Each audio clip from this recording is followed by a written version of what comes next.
Muito bem-vindos ao Sua Saúde, o podcast do Conselho Regional de Medicina de Santa Catarina.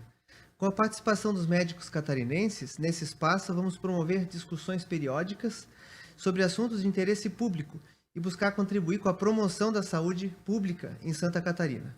A conversa hoje é sobre um tema essencial. A conversa vai ser sobre vacinas.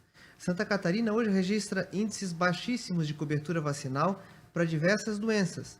E o impacto disso pode ser muito grave e é bem preocupante.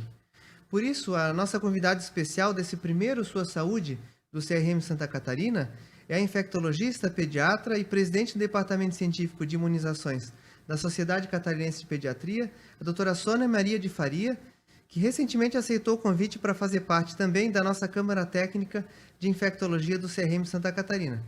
Doutora Sônia, prazer recebê-la. E eu lhe pergunto, para a gente começar esse nosso bate-papo, como que está o cenário das vacinas hoje em Santa Catarina? É um prazer muito grande poder falar sobre esse tema, doutor Eduardo. Agradeço muito esta oportunidade. O cenário em Santa Catarina não é diferente do cenário do resto do Brasil. Nós estamos vivenciando um momento crítico em relação a coberturas vacinais.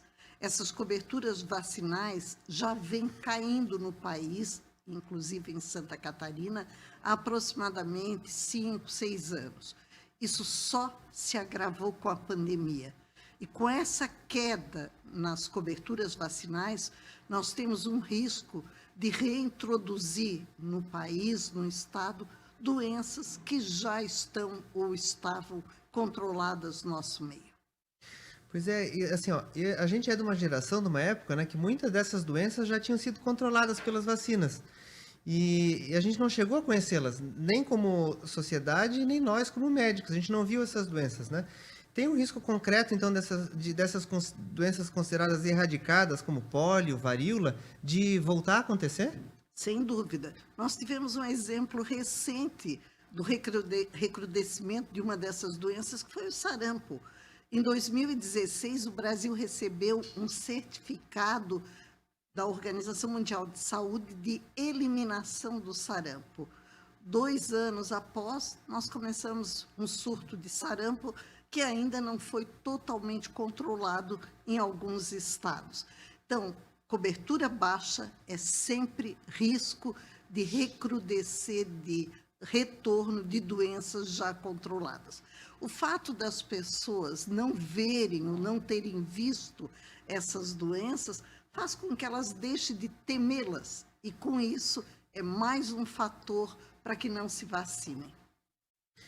É uma situação que eu considero bem dramática. Os médicos também vão precisar voltar para a escola para aprender a tratar essas doenças? Eu acho que o mais importante é o médico saber prevenir essas doenças, né? É claro que diante do surgimento, do ressurgimento delas, é importante saber tratar, mas aquele ditado na medicina, antigo ditado que diz que prevenir é sempre melhor do que tratar, continua valendo. Então, os médicos precisam recomendar vacina. Há estudos que mostram que o médico é figura importantíssima, principal na indicação de vacinas. Nós sabemos a confiança que a população deposita no médico, e é ele a sua fonte de informação. Então, esse médico precisa recomendar calendário vacinal, não só para a criança. Hoje, vacina não é algo exclusivo da criança. É vacinação para o adulto, para a gestante, para o idoso, enfim, do nascimento até o final da vida. E quais as principais vacinas que estão deixando de ser dadas? Eu diria que a cobertura vacinal é baixa para todas as vacinas. Nesse momento, eu poderia citar 2 que não fazem parte do calendário e que a cobertura é muito baixa. Vacina influenza, vacina da gripe, que é feita no Brasil em campanha anualmente para grupos prioritários, idosos, crianças menores de 5 anos, profissionais de saúde e imunodeprimidos e tantos outros grupos de risco. A taxa de cobertura vacinal neste ano da campanha não chegou a 50% para determinados grupos. Nós estamos num momento de alta incidência de doenças respiratórias, inclusive gripe, influenza. Nós temos uma vacina para prevenir essa doença, uma vacina que foi subutilizada. Então, o médico precisa recomendar e ele mesmo precisa se vacinar. Vamos ver quantos dos nossos colegas médicos atualizaram este ano o seu calendário vacinal, fizeram a sua vacina influenza ou fazem anualmente esta vacina. Mas então, a gente vive hoje no estado uma situação bem dramática de uma sobrecarga do sistema pediátrico pelo aumento do número de casos de doenças infecto-contagiosas, infecto-respiratória, das doenças respiratórias agudas. Principalmente das crianças de 0 a 2 anos, que são as crianças que têm aquelas bronquiolites. Essas crianças, elas não entram no calendário vacinal, ou não entram na campanha vacinal da influenza, né? A proteção, a vacinação dos irmãos maiores, ajuda a proteger essas crianças? Bom, a vacina de influenza é recomendada a partir de 6 meses de idade. Então, crianças a partir de 6 meses têm indicação de fazer a vacina. No Programa Nacional de Imunizações, se dá prioridade àqueles grupos de maior risco. Criança é considerada de maior risco de complicação de influenza, de gripe, aquelas com menos de 5 anos de idade. Fora do calendário nacional de vacinação, se nós considerarmos Sociedade Brasileira de Pediatria, Sociedade Brasileira de Imunizações, a vacina de influenza ela é recomendada em toda a faixa etária a partir dos 6 meses de idade. Por quê? Porque isso reduz transmissibilidade para grupos de risco, reduz absenteísmo escolar e ao trabalho e reduz hospitalização, obviamente. Reduz hospitalização e óbitos. Nós sabemos que influenza, quando acomete as pessoas desses grupos de risco, são pessoas que tendem a complicar e podem, inclusive, ir a óbito por isso. A influenza a partir dos 6 meses mesmo, a partir de 6 meses de idade. E quais as dificuldades que os pais encontram para vacinar as crianças? Assim, fora eu diria, e depois a gente vai tocar nesse assunto, uma infeliz crise de confiança nessas vacinas, a dificuldade desses pais, está tendo campanhas, os pais conseguem levar seus filhos para vacinar? Nós temos campanhas, acabamos de sair de uma campanha de influenza, no entanto, mesmo ao término da campanha, a vacina continuou disponível nos postos de saúde. Eu ainda vejo pouca divulgação dessas campanhas nesse momento. Outrora, tínhamos muita divulgação das campanhas. Hoje, essa divulgação, eu diria que é um pouco tímida, né? Eu acho que essa divulgação ela precisa ser constante e usar os meios de informação atual, as nossas redes sociais. Não dá para nós colocarmos outdoor, simplesmente vincular em rádio, TV. Vamos utilizar, né, celular, vamos usar tablet, vamos usar as redes sociais, que são, na verdade, o meio de comunicação mais utilizado atualmente. E, bom, eu me lembro eu indo para a escola e aquele era o dia da vacina e tinha aquela vacina doída do arzinho e tal, e a gente acabava tomando a vacina na escola. Os pais trabalham, né? E, eventualmente, isso pode ter uma dificuldade do horário de conseguir levar a criança para vacinar. Tem tido essas campanhas nas escolas? Tem horário prolongado nos postos para vacinação? Ou campanhas nos fins de semana, em centros comunitários? Quais as estratégias possíveis aí para melhorar isso? Importantíssimo, realmente, essa sua questão em relação a estratégias.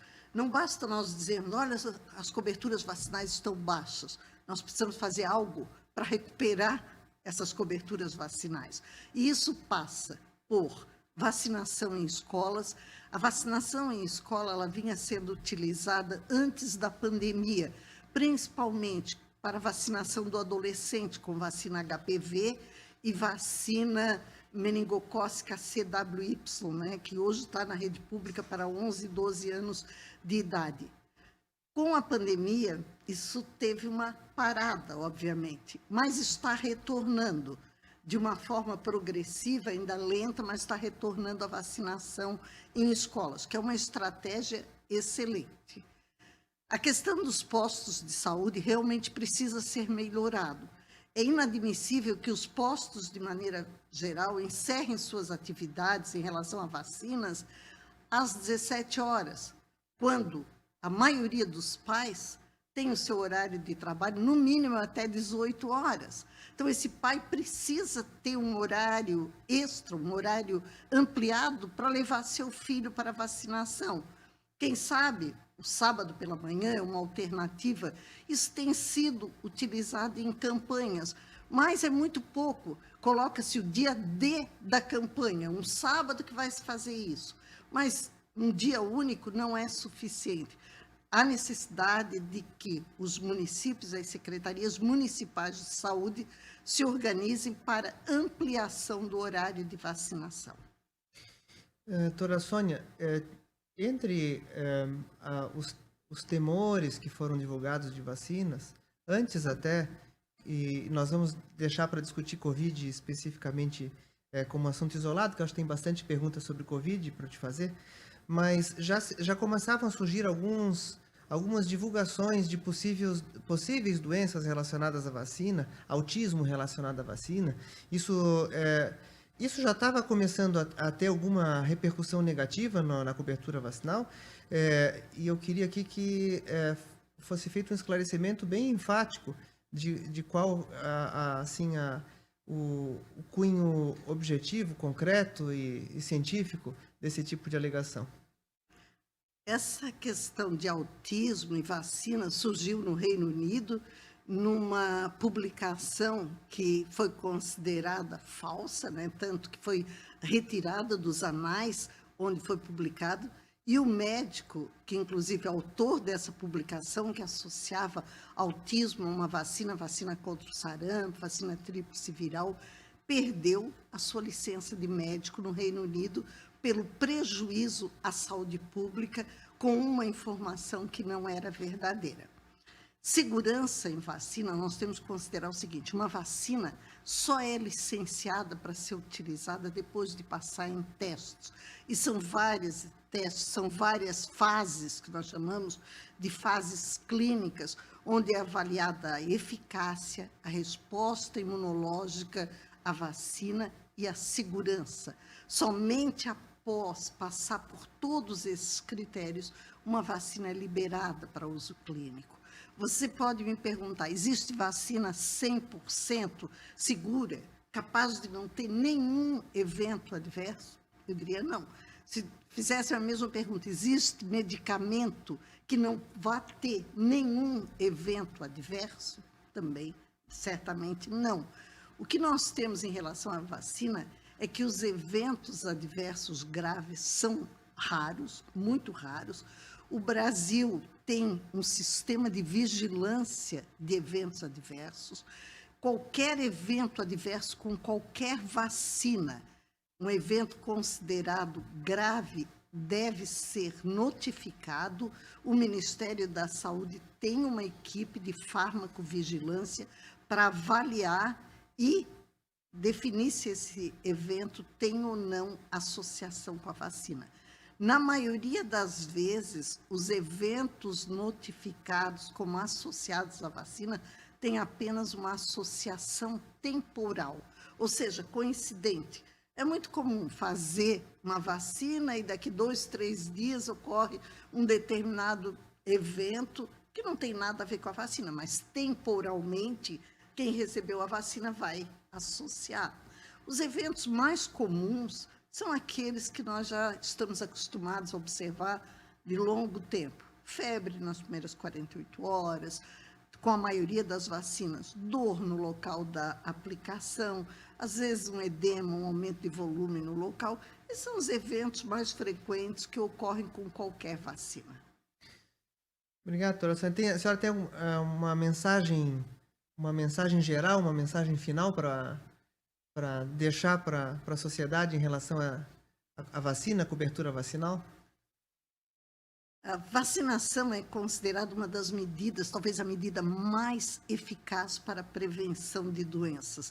Tanto é que, se nós pegarmos qualquer livro de infectologia, diz que os benefícios da vacinação só se comparam à água potável.